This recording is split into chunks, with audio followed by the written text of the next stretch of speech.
Good morning my dear students. आज हम legal words में पहला वर्ड है एवरमेंट। एवरमेंट को कहते हैं हिंदी में प्रकथन। कहने का मतलब है कि जब कोई पार्टी न्यायालय में अपनी तरफ से अपनी पक्ष से कुछ कहती है, लिख कर देती है न्यायालय में, तो जो उसके द्वारा सबमिट किया जाता है उसको प्रकथन या एवरमेंट कहते हैं। इंग्लिश में इसको आप कहेंगे a formal statement by a party in a case of fact और circumstances which a party wants to prove और सब्सटेंशिएट। न्यायालय में कोई तथ्य या परिस्थितियों के बारे में जब कोई व्यक्ति कोई कुछ कहता है तो जाहिर है उसको आगे वो पुष्ट करेगा, उसको ऐसे ही नहीं कहता, उसको वो चीज़ें न्यायालय में साबित करनी पड़ेंगी। तो जो चीज़ें व्यक्ति न्यायालय में प्रूव करना चाहता है या सब्सटेंस से पुख्ता करना चाहता है, उन चीज़ों के बारे में जब वो चाहे कथन करता है, चाहे वो फैक्ट है, चाहे वो कोई तथ्य है या चाहे कोई परिस्थिति है, सर्कमस्टेंस है, ऐसी बात को जो वह कथन कहता है, औपचारिक कथन कहता है, उसको एवरमेंट कहते हैं। अगर वह व्यक्ति उन चीज़ों को साबित कर देता है तो न्यायालय में वह मुकदमा जीत जाएगा, अगर साबित नहीं कर पाता है तो वह मुकदमा हार जाएगा। इसका यूज है the plaintiff failed to prove his averment in court and thus his suit was dismissed. वादी न्यायालय में अपने एवरमेंट को साबित करने में विफल रहा और इसलिए उसका मुकदमा, उसका दावा खारिज हो गया। ये इसका यूज है। दूसरा शब्द है बेल। आप लोग अक्सर सुनते होंगे बेल, उसकी बेल हो गई, उसकी जमानत हो गई। बेल होती क्या है? बेल या जमानत एक ऐसा बॉन्ड होता है जो कोई व्यक्ति न्यायालय में यह देता है कि अमुक व्यक्ति को जब बुलाया जाएगा न्यायालय में तो वह अपने आप को पेश करेगा, न्यायालय द्वारा बुलाए जाने पर वह व्यक्ति पेश करेगा। इसके लिए कोई व्यक्ति एक जमानत देता है, एक बॉन्ड भरता है, या तो उसको धन कह सकते हैं या धनराशि कह सकते हैं, जो न्यायालय में जमा करता है या जमा करने का वचन देता है यदि वह व्यक्ति न्यायालय में अपने आप को पेश नहीं करेगा तो न्यायालय द्वारा बुलाए जाने पर। तो इसको आप कह सकते हैं अंग्रेजी में the property or money given as surety that a person released from custody, जिसको कस्टडी से रिलीज किया जा रहा है, will return at an appointed time। appointed मतलब दिए गए समय पर वह व्यक्ति न्यायालय में अपने आप को पेश करेगा। वापस जब न्यायालय बुलाएगा उसको, वह व्यक्ति न्यायालय में अपने आप को स्वयं को प्रस्तुत करेगा।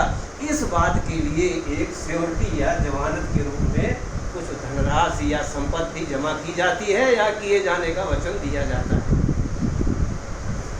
यूज इसका करेंगे the court declined to accept bail and sent the accused into custody. न्यायालय ने डिक्लाइन कर दिया, मना कर दिया स्वीकार करने में जमानत को। कई बार न्यायालय यदि समझता है कि अभियुक्त को जमानत मिलने पर वह जमानत भाग जाएगा, वह व्यक्ति न्यायालय में वापस जब बुलाया जाएगा तो नहीं आएगा, या और कोई परिस्थिति हो सकती है जहाँ पर व्यक्ति, ये न्यायालय को आशंका है कि यह व्यक्ति गवाहों को डराएगा, धमकाएगा, देश छोड़कर भाग जाएगा। ऐसी परिस्थितियां यदि न्यायालय को लगती हैं, यदि न्यायालय के सामने ये बात लाई जाती है तो न्यायालय जमानत स्वीकार करने से मना कर सकता है। ये सेंटेंस है the court decline to accept bail. न्यायालय ने बेल लेने से मना कर दिया, जमानत स्वीकार करने से मना कर दिया। And send the accused into custody, और अभियुक्त को कस्टडी या हिरासत में भेज दिया। ये इसका यूज है।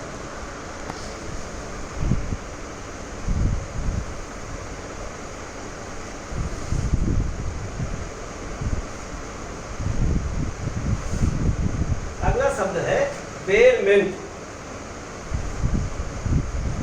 बेलमेंट आप लोगों ने फर्स्ट सेमेस्टर में कॉन्ट्रैक्ट में पढ़ा होगा। बेलमेंट तो हिंदी में उपनिधान कहते हैं।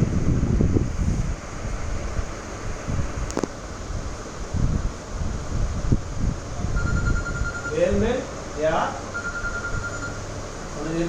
कर देते उपनिधान। फर्स्ट सेमेस्टर में कॉन्ट्रैक्ट के पेपर में आपने ये उपनिधान, उपनिधाता, उपनीति सब पढ़ा होगा। उपनिधान एक ऐसा कॉन्ट्रैक्ट है जिसमें कोई व्यक्ति किसी चल संपत्ति को किसी दूसरे व्यक्ति को किसी विशिष्ट उद्देश्य के लिए सौंपता है, इस शर्त के साथ कि वह उद्देश्य पूरा हो जाने के बाद वह चीज़ उसको वापस मिल जाएगी। धारा 148 कॉन्ट्रैक्ट एक्ट में बेलमेंट की परिभाषा बताई गई है। इसको अंग्रेजी में हम लिखेंगे द डिलीवरी या फिर personal property.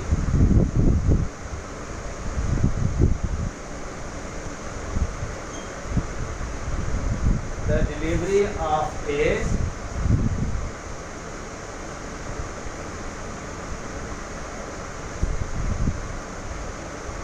personal property in trust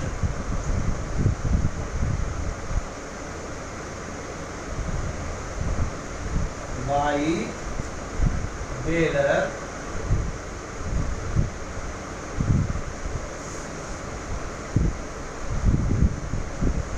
to bailey for a specific purpose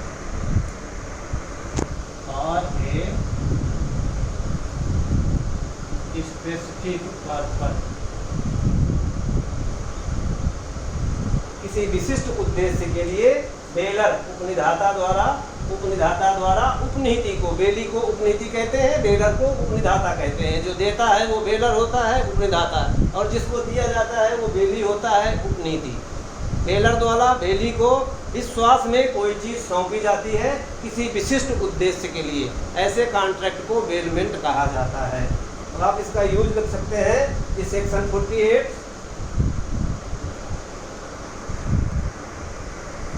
इस section 148 of contract act 1872 defines the contract of bailment।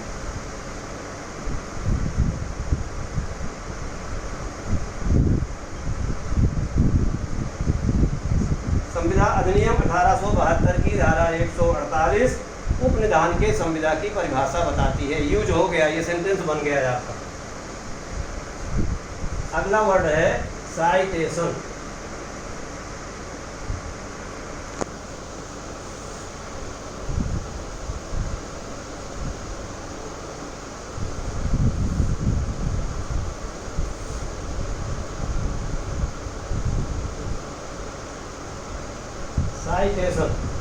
Citation को कहते हैं उद्धृत किया जाना। जब किसी ग्रंथ या किसी लेख के, किसी महत्वपूर्ण पुस्तक के, किसी महत्वपूर्ण निर्णय के किसी हिस्से को किसी संदर्भ में कोट किया जाता है, उद्धृत किया जाता है, तो उसको साइटेशन कहते हैं। उदाहरण के लिए अगर हम कहें कि गीता के दूसरे अध्याय में फला श्लोक में कोई श्लोक का नंबर बता दे और उसमें ये लिखा है कि कर्मण्येवाधिकारस्ते माँ फलेषु कदाचन माँ कर्म फल हेतुर्भू माते संगोस्तो कर्मणि। अब ये मैंने गीता का श्लोक उद्धृत किया और अगर मैं बताता हूँ कि फला अध्याय के फला नंबर पे ये श्लोक है, ये उसकी साइटेशन है।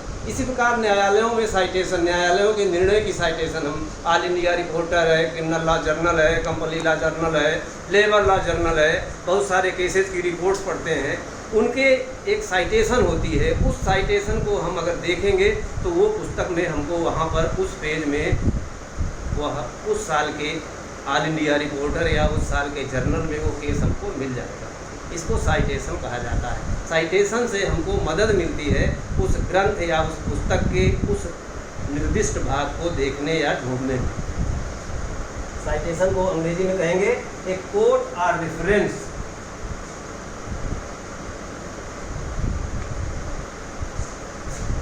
कोट और reference from a book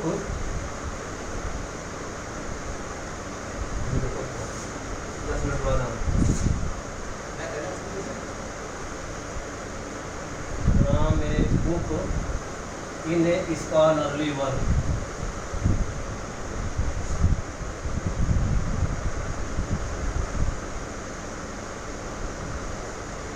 A quote or reference from a book in A scholarly work. इसका यूज लिखेंगे, the citation of decided cases helps us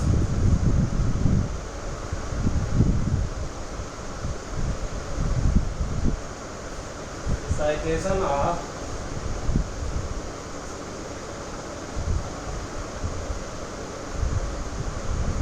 decided cases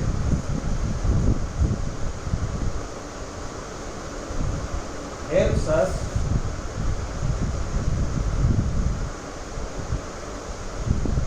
to get helpful information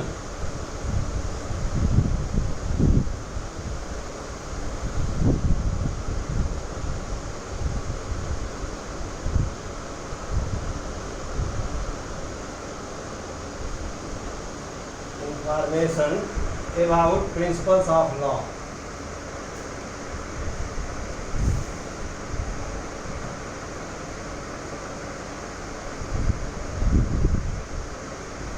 principles of law मतलब विधि के सिद्धांतों को समझने में हमको मदद मिलती है साइटेशन से।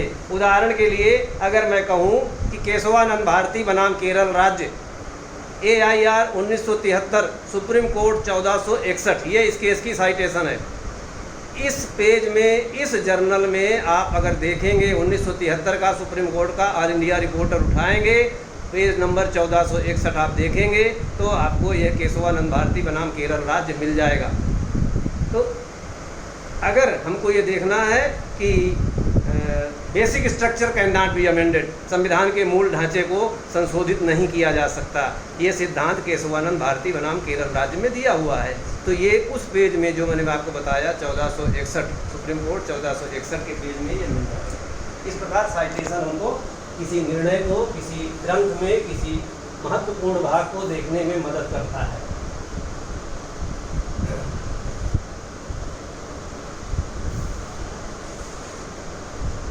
क्लॉज,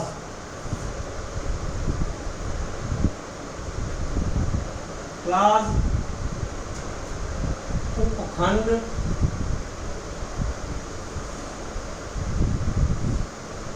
या उपवाक्य को कहते हैं। किसी सेंटेंस में भी क्लॉज होता है और कानून के या किसी कॉन्ट्रैक्ट के या किसी ट्रीटी के, किसी समझौते के किसी भाग को भी क्लॉज कहते हैं। जैसे हम किसी दस्तावेज को पैराग्राफ में डिवाइड करते हैं तो उसको क्लॉज कह सकते हैं। क्लॉज लिखा हुआ मिलता है कि फला क्लॉज में, फला सेक्शन में, फला सेक्शन के फला क्लॉज में, फला आर्टिकल के फला क्लॉज में ये चीज़ हमको मिलेगी। इसको आप अंग्रेजी में कहेंगे one of the sub division of A bill.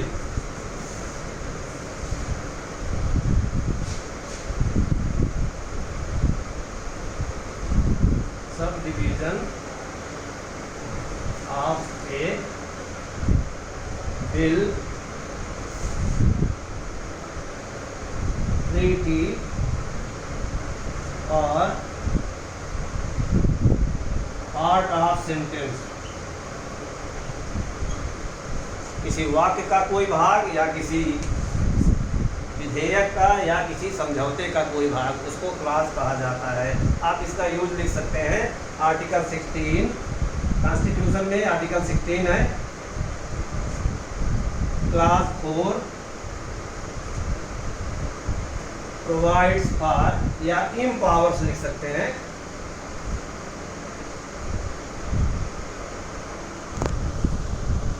Empowers state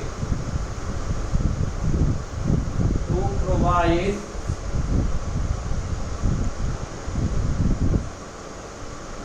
for reservation in government jobs. सरकारी नौकरियों में आरक्षण मिलता है, आप सब लोग जानते हैं। संविधान का अनुच्छेद 16 क्लास 4 सरकारी नौकरियों में अनुसूचित जाति, जनजाति, अन्य पिछड़ा वर्ग या अन्य सामाजिक रूप से पिछड़े वर्ग के लोगों को रिजर्वेशन देने के लिए यह प्रावधान सरकार को अधिकृत करता है। केंद्र सरकार हो या राज्य सरकार हो, कानून बनाकर आरक्षण की व्यवस्था कर सकती है इस क्लास के तहत नौकरियों में। कितने मिनट हो गए? 15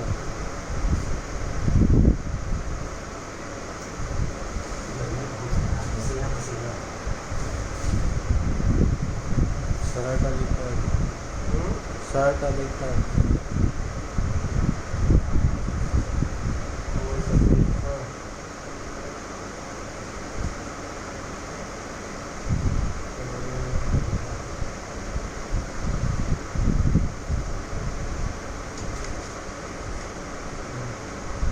ये सर्कुलर हो गया। क्लास के बाद कोएर्सन।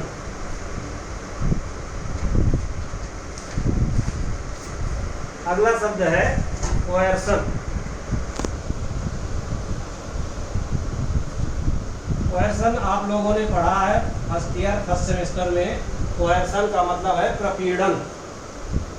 मैंने पढ़ाया है आपको कॉन्ट्रैक्ट फर्स्ट के पहले सेमेस्टर में पढ़ाया है कोएर्सन क्या होता है। धारा 15 में परिभाषित किया गया है कोएर्सन। कोएर्सन मतलब किसी व्यक्ति को डराकर धमकाकर संविदा के लिए उसकी सहमति प्राप्त करना, इसको कोएर्सन कहा जाता है। धारा 15 कॉन्ट्रैक्ट एक्ट में इसकी परिभाषा बताई गई है। इंग्लिश में इसको लिखेंगे using force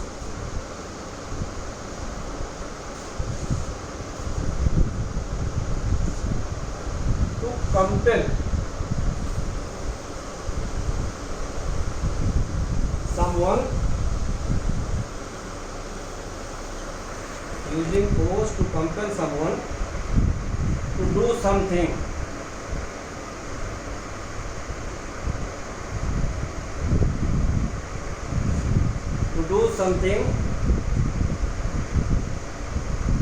against one's will। स्वयं की इच्छा के विरुद्ध किसी व्यक्ति को किसी काम को करने के लिए मजबूर करना, ये कोएर्सन है। अब आप इसका यूज लिख सकते हैं section 15 of contract act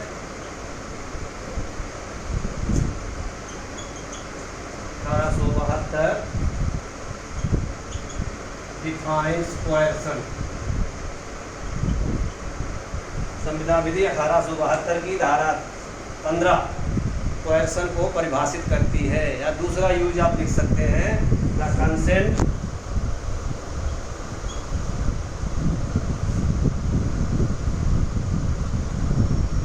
obtained by coercion makes the contract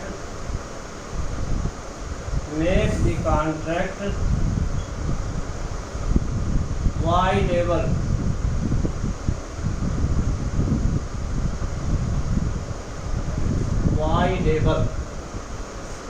wide और void agreement, void contract, voidable contract मैंने पढ़ाया था आपको फर्स्ट सेमेस्टर में याद। संविदा की सहमति कोएर्सन से ली गई है तो वैसी संविदा क्या हो जाती है? शून्य करणीय संविदा बन जाती है।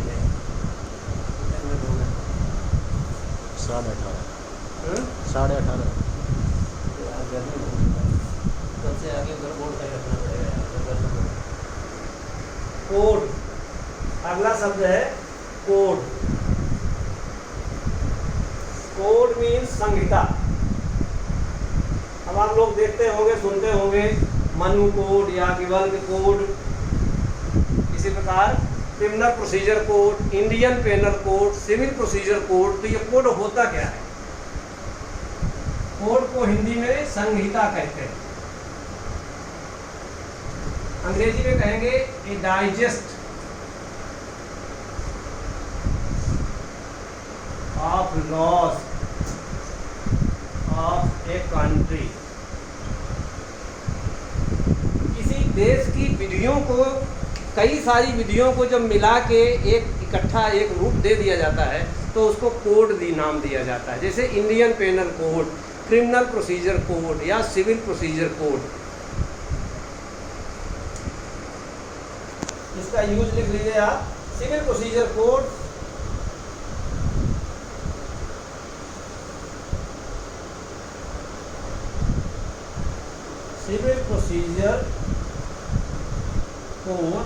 1908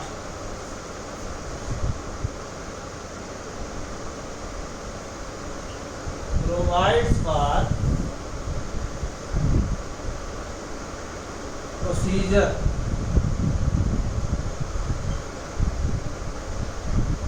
for conduct of civil proceedings.